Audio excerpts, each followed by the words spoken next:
आणि आता एक धक्कादायक बातमी समोर आली आहे। ओपन एआयच्या चॅट जीपीटी या एआय टूलचा वापर करून चक्क बनावट आधार कार्ड तयार केलं जात आहे। हे फोटो इतके वास्तववादी आहेत की ते पाहून तुम्ही देखील थक्क व्हाल। नेमकं काय घडतंय आपण पाहूयात एका रिपोर्टमधून। गेल्या आठवड्यात ओपन आयनं चॅट जीपीटी मध्ये नवीन फीचर्स लॉन्च केले। यात स्टुडिओ घिबली स्टाईलचे फोटो तयार करण्याची क्षमता आहे, ज्यानं सोशल मीडियावर धुमाकूळ घातला। पण या तंत्रज्ञानाचा गैरवापर देखील सुरू झालाय।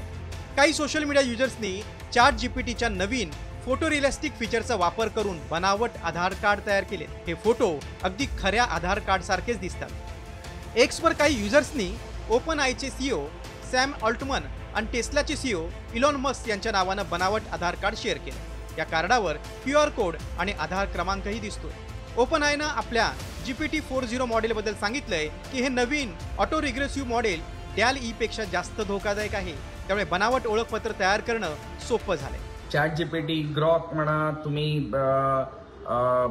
ओपन एआयचं दुसरं कुठचं सॉफ्टवेअर वापरताय, जेमिनाय वापरताय किंवा मिस्ट्रल वापरताय, कुठलंही एआय वापरत असाल तर त्याच्यावर आपले कॉन्फिडेन्शियल डॉक्युमेंट्स कधीच अपलोड करू नका।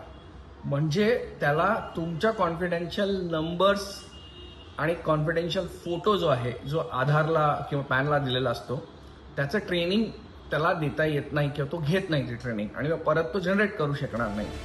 एआय तंत्रज्ञानानं आपलं जीवन सोपं केलं असलं तरी त्याचा गैरवापर चिंता वाढवणारा आहे। बनावट आधार कार्ड प्रकरणानं तंत्रज्ञानाच्या नियमनाची गरज अधोरेखित केली आहे। सरकार आणि एआय कंपन्यांकडून यावर काय पावलं उचलली जातील ते पाहणं महत्त्वाचं ठरेल। ब्युरो रिपोर्ट, साम टीव्ही न्यूज।